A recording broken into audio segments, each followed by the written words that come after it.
Hey, what's going on, guys? It's Brainbean here again, and it's about that time again where we do another chair roundup. It's where I take all of the chairs that I've reviewed over the last year and put them head to head to give you guys some recommendations as to which one is the better buy. Because really, with a lot of these chairs being available only online, it's really hard to buy a chair, which really the only way to judge if you like it is to sit in it. So try to help you guys out as best I can by doing these chair roundups every year. Also, if you see any chairs in this video that you want to learn more about, I'll leave links down below in the description for in-depth reviews on all of them. Two of the chairs in this video I haven't reviewed yet as of when I post this video, but they will be coming very soon. So with that, let's go ahead and just check out some chairs.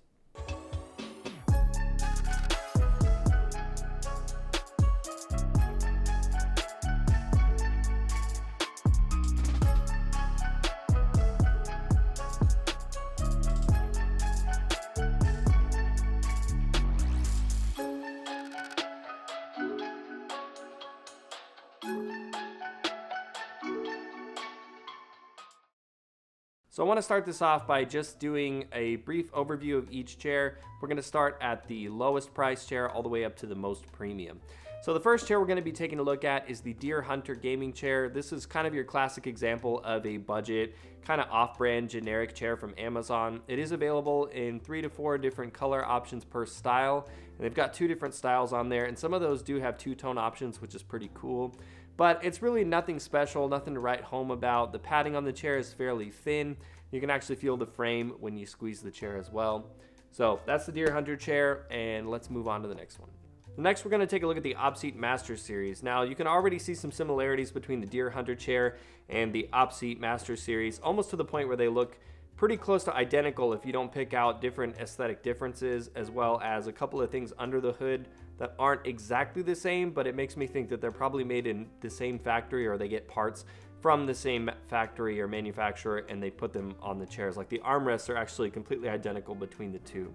But some main differences between them is that the upholstery on the OPseat is available in 11 different colors, as well as it has a little bit better feeling padding.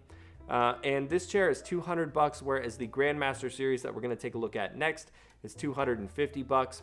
And like I said last year on the 2017 chair roundup, the OPseat is one of my favorite as far as price for performance, because for $200 to get that many color options to tie into a variety of setups, and also just the overall comfort and the way that this chair conforms to your body, really does make it a pretty good pick for $200.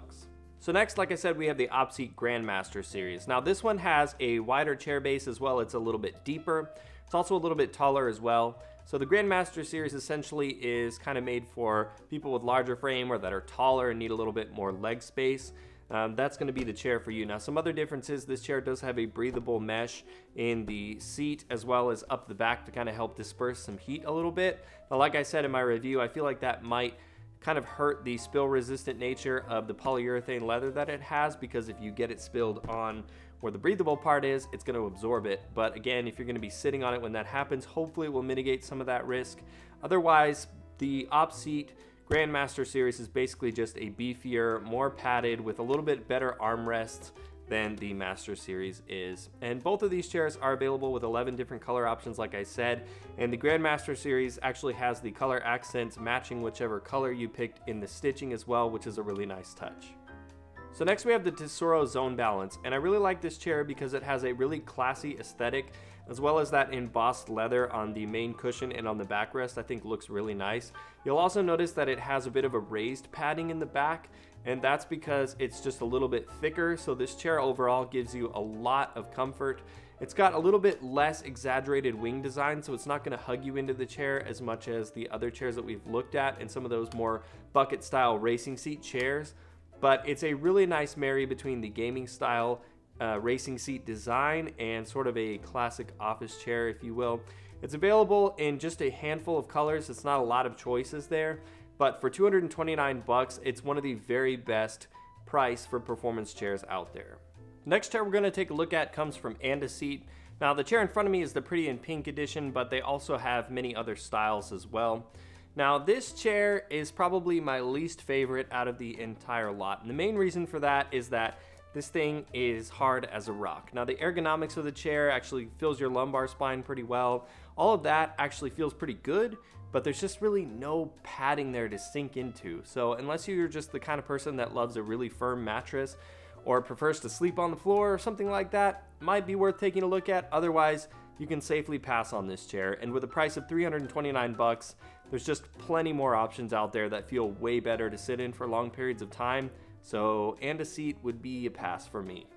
Also coming in at $329, and this is a prime example as to why you shouldn't buy something like the And a Seat, is the Secret Lab Omega 2018. This chair is pretty much as good as it gets for this price point.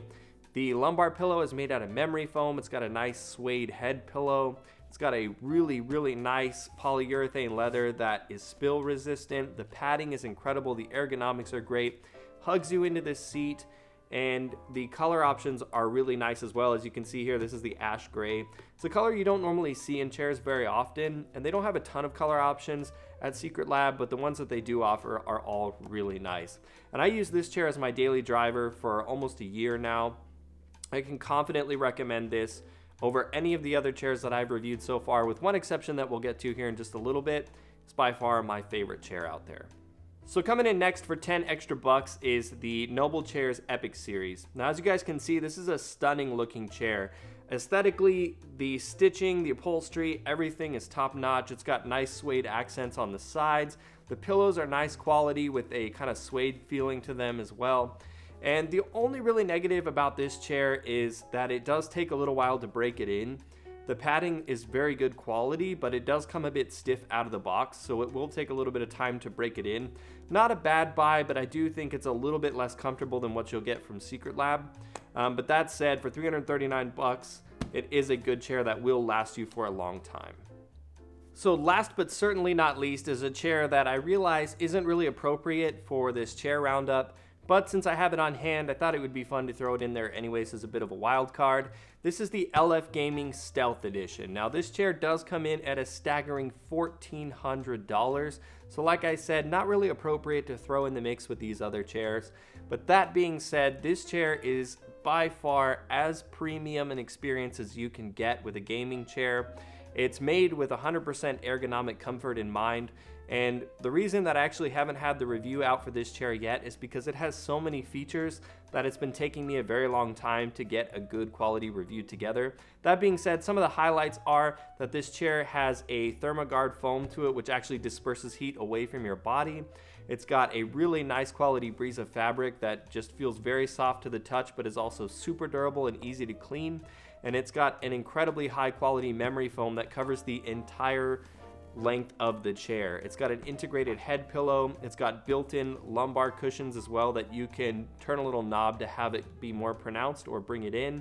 Even the armrests have about an inch thick of memory foam on them, so you can rest your arms very, very comfortably. Overall, I can't say enough good things about this chair. It's definitely spoiled me in using it, but really, like I said, $1,400 is very expensive for a chair.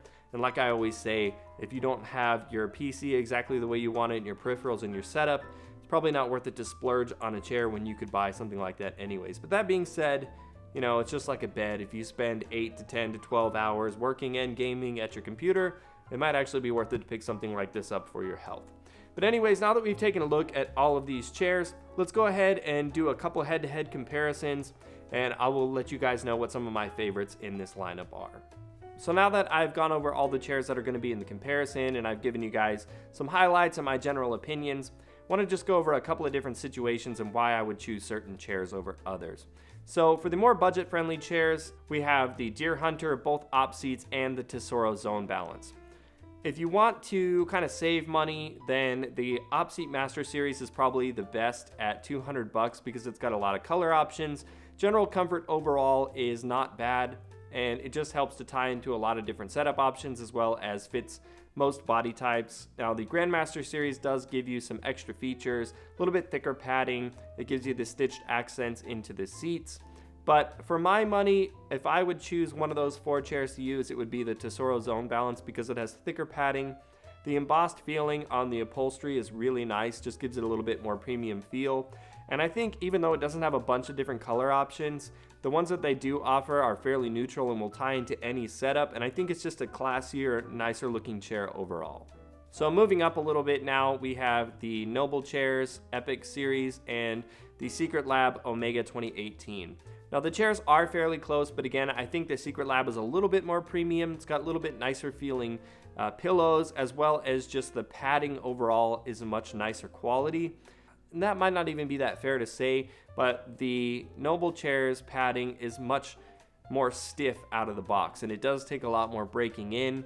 And while I do think it's going to hold up pretty well over time, some of us don't want to spend quite a few months getting a chair to feel like it's super comfortable and, you know, going to be dealing with soreness after a couple hours. So that's why I would say go with Secret Lab over the NobleChairs. And lastly, the LFGaming Stealth is my favorite chair overall so far. I can sit in this thing for hours and hours and hours editing, playing games, and, you know, unless you're somebody that works from home 8 hours a day and then spends, you know, another 5 hours, 8 hours, whatever you do, I'm not here to judge gaming after the fact. You know, it might be worth it to pick up something like that, but again, just buy your chairs responsibly and, you know, don't upgrade to a chair like that unless your setup's exactly where you want it. That being said, I absolutely love it and can't recommend it enough, but I understand that a price like that for a chair is not a reasonable thing to expect most people to spend, and that's why I just kind of threw it in as a wild card if you guys wanted to see it. But overall, if I had to recommend just one chair for this video to be the best chair of 2018 that I've used so far, price for performance, easily this Secret Lab Omega 2018. Well, that's it for this chair comparison, guys. As I mentioned before, I will have links down below in the description for just about all of these chairs if you want to see some full in-depth reviews. And of course, if you enjoyed this video, give it a like to show your support. I'd like to know in those comments down below as well which one of these chairs you guys like the best. And of course, if you enjoyed this video, hit that subscribe button because we've got a lot more videos like this coming for you in the near future. You can also follow me on Twitter at BrainBeanGaming.